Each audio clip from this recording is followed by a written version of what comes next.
School of ত্রিপুরের পক্ষ থেকে আপনাদের সবাইকে স্বাগত। আজ আমরা এই ম্যাথটি করব। এটি ফান্ডামেন্টাল অফ ইলেকট্রিক সার্কিট বইয়ের ম্যাথ, প্রবলেম 3.17। তো এখান থেকে বের করতে বলা হয়েছে আই নট কারেন্টটি। তো ফার্স্ট অফ অল আমরা নোড ভোল্টেজটা চিহ্নিত করে নেব।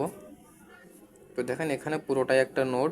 তো এই নোডটাকে মনে করলাম আমরা V1 নোড, এবং এখানে একটা নোড তৈরি হয়েছে, এই নোডটাকে মনে করলাম V2 নোড। এবং এখানে যে 60 ভোল্ট আছে, 60 ভোল্টের দেখেন প্লাস প্রান্ত এই পর্যন্ত কানেক্টেড। রেফারেন্স নোড ধরতে হবে যার মান সবসময় 0, তার মানে এটা 0 ভোল্ট। তখন আমাদের কাজ হবে কি, প্রত্যেকটা নোডে কেসিএল অ্যাপ্লাই করা। তার মানে এখানে যদি একটা নোড তৈরি হয়েছে, সেহেতু আমরা মনে করবো এই নোড থেকে সবগুলো কারেন্ট বের হয়ে যাচ্ছে। যেহেতু এই কারেন্টের ডিরেকশনটা দেওয়া আছে, তার মানে এটাকে আমরা মনে করলাম কারেন্টটা ইন্টার করতেছে। তো এই কারেন্টটার নামও দেওয়া আছে, দেখেন মেনশন করা আছে আই নট কারেন্ট। এবং এদিক দিয়ে যে কারেন্টটা বের হয়ে যাচ্ছে, এই কারেন্টটাকে মনে করলাম I8 কারেন্ট, এবং এদিক দিয়ে যে কারেন্টটা বের হয়ে যাচ্ছে এই কারেন্টটাকে মনে করলাম I2 কারেন্ট। তো আমরা প্রথম V1 নোড নিয়ে কাজ করব। তো V1 এ যদি আমরা কেসিএল অ্যাপ্লাই করি, আমরা দেখতে পাচ্ছি I0 কারেন্টটা ইন্টার করতেছে, ইকুয়াল বের হয়ে যাচ্ছে কোনটা কারেন্ট, I2 কারেন্টটা বের হয়ে যাচ্ছে, প্লাস বের হয়ে যাচ্ছে I8। এটা কি, এটা কেসিএল ইউজ করে আমরা পেয়েছি। তার মানে দেখেন এখানে ছিল নির্দিষ্ট একটা পয়েন্ট, এটা ছিল কি পয়েন্ট, V0 নোড, এবং এদিক দিয়ে ছিল একটা ব্রাঞ্চ, এদিক দিয়ে ছিল একটা ব্রাঞ্চ, এবং এখানে কারেন্টের ডিরেকশনটা ডিরেক্টলি দেওয়া ছিল I0 কারেন্ট। এবং এদিক দিয়ে একটা কারেন্ট বের হয়ে যাচ্ছে আমরা মনে করতেছিলাম, এবং এদিক দিয়ে একটা কারেন্ট বের হয়ে যাচ্ছে মনে করছিলাম। এই কারেন্টটার নাম দিয়েছিলাম I8, এবং এই কারেন্টটার নাম দিয়েছিলাম I2। তার মানে এই প্রান্তে যদি আমরা একটা কেসিএল অ্যাপ্লাই করি, entering current equal outgoing current, তার মানে কোন কারেন্টটা ইন্টার করতেছে, I0 current equal outgoing current বের হচ্ছে কোনটা, I2 কারেন্ট বের হয়ে যাচ্ছে, প্লাস I8 কারেন্ট বের হয়ে যাচ্ছে। জাস্ট এটাই আমরা লিখে নিয়েছি এখানে। তো দেখেন I0 কারেন্টটা কিন্তু আমাদের আননোন। I0 কারেন্টটা কোথা থেকে বের হচ্ছে, এই যে এইখান থেকে বের হয়ে যাচ্ছে। তার মানে এর অ্যাক্রসের একটা ভোল্টেজ আছে, দেখেন এই যে 60 ভোল্টের প্লাস টার্মিনালটা কিন্তু এই পর্যন্ত কানেক্টেড। তার মানে আমি লিখতে পারি কি, 60 ভোল্ট মাইনাস দুই প্রান্তের ভোল্টেজ ডিফারেন্ট, এবং এখানকার নোড ভোল্টেজ ছিল V1। দুই প্রান্তের ভোল্টেজ ডিফারেন্স ডিভাইডেড বাই তাদের রেজিস্টার কত ছিল, 4 ওহম। 4 ওহম ইকুয়াল, এখন I2 যদি আমরা দেখি, I2 যেহেতু আমরা V0 নোড নিয়ে কাজ করতেছি, তার মানে V0 নোডকেই সব থেকে হাইয়েস্ট ভোল্টেজ মনে করতে হবে। তার মানে দুই প্রান্তের ভোল্টেজ ডিফারেন্স V1 মাইনাস এই প্রান্তের ভোল্টেজ কত আছে V2 ডিভাইডেড বাই রেজিস্টার কত 2, প্লাস I8 দেখেন I8 কত আছে, এক প্রান্তের ভোল্টেজ আছে V1 মাইনাস এইখান থেকে প্রবাহিত অপর প্রান্তের ভোল্টেজ আছে এখানে কত 0 ভোল্ট। তার মানে V1 মাইনাস 0 ডিভাইডেড বাই তাদের রেজিস্টার 8। তার মানে 0 দেওয়া না দেওয়া তো একই কথা। তার মানে আমি লিখতে পারি V1 ডিভাইডেড বাই 8। তো এটাকে যদি আমরা একটু সাজিয়ে লিখি, আমরা লিখতে পারি দেখেন 60 divided by 4 minus V1 divided by 4 equal V1 divided by 2 minus V2 divided by 2 plus V1 divided by 8। এখন এই মাইনাস V1 ডিভাইডেড বাই 4টাকে আমরা ইকুয়ালের ওই পাশে নিয়ে যাব। তাহলে এখানে ছিল মাইনাস, ওই পাশে চলে গেলে কী আসবে প্লাস, তাহলে V1 divided by 2 minus V2 divided by 2 plus V1 divided by 8। এখন এই মাইনাসটাকে আমরা ইকুয়ালের ওই পাশে নিয়ে চলে যাব, তাহলে হয়ে যাবে plus V1 divided by 4 equal 60 divided by 4। এখন এখানে V1 কয়টা আছে আমরা একটু দেখি। দেখেন V1 আছে, এখানে একটা আছে V1, এখানে একটা আছে V1, এখানে একটা আছে V1।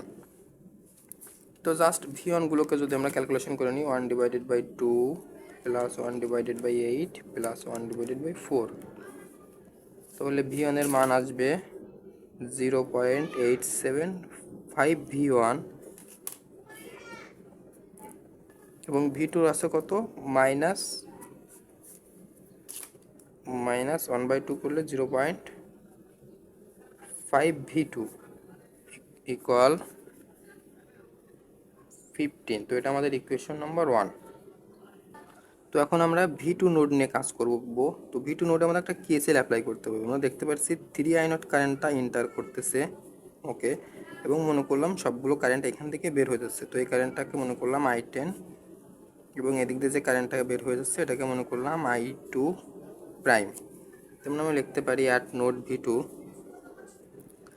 দেখেন V2 তে তোমরা কেসিএল অ্যাপ্লাই করে দেখতে পাচ্ছি আমরা এই নোডে কারেন্ট এন্টার করতেছে কত 3I0 ইকুয়াল বের হয়ে যাচ্ছে এদিক দিয়ে কারেন্ট কত I10 প্লাস এদিক দিয়ে বের হয়ে যাচ্ছে I2 প্রাইম কারেন্ট।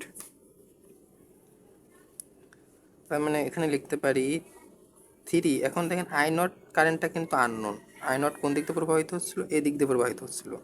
তার মানে I0 এর এক প্রান্তের ভোল্টেজ ছিল 60, অপর প্রান্তের ভোল্টেজ ছিল এখানে ভি নোড যে ধরছি V1 node, V1 divided by তাদের রেজিস্টার ছিল 4।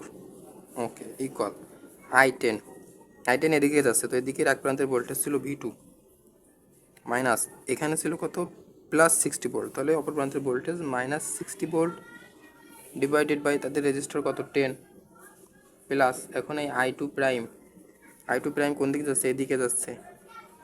তো I2 প্রাইম এক প্রান্তের ভোল্টেজ কত ছিল V2 মাইনাস অপর প্রান্তের ভোল্টেজ ছিল কত V1 ডিভাইডেড বাই তাদের রেজিস্টার কত ছিল 2।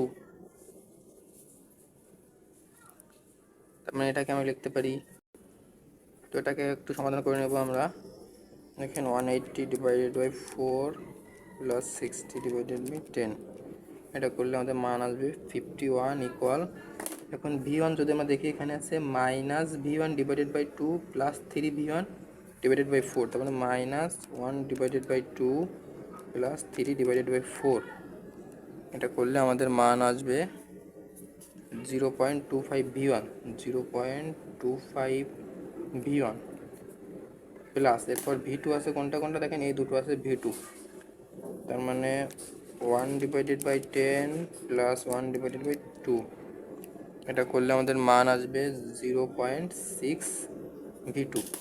তার মানে এটাকে যদি আমরা একটু সাজিয়ে লিখি আমরা লিখতে পারছি 0.25V1 প্লাস 0.6V2 ইকুয়াল 51। এটা ছিল আমাদের 2 নং সমীকরণ।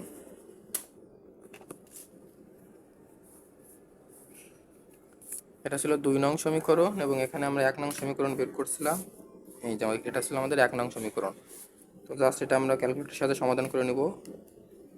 তো ফার্স্ট অফ অল মোডে যাওয়া লাগবে, এরপর আছে ইকুয়েশন 5 V1 এর মান ফার্স্ট কত আছে 0.875 ইকুয়াল মাইনাস V2 এর মান কত 0.5 ইকুয়াল 15। 1 নং সমীকরণ শেষ। 2 নং সমীকরণ V1 এর মান আছে 0.25, V2 এর মান আছে 0.6 ইকুয়ালের পর আছে 51। তাহলে আমাদের দেখেন V1 এর একটা মান আসবে V1 equal 53.07, V2 equal 62.88 volt.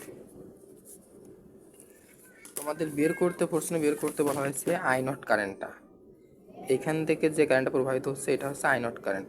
তার মানে I0 কারেন্টের এক প্রান্তের ভোল্টেজ কত, সো I0 ইকুয়াল এক প্রান্তের ভোল্টেজ কত 60 মাইনাস দেখেন এখান থেকে কারেন্টটা প্রবাহিত হচ্ছে 4 ওহমের অ্যাক্রসে প্রবাহিত হয়ে অপর প্রান্তের ভোল্টেজ V1, তো 60 মাইনাস V1 ডিভাইডেড বাই তাদের রেজিস্টার কত ছিল 4 ওহম।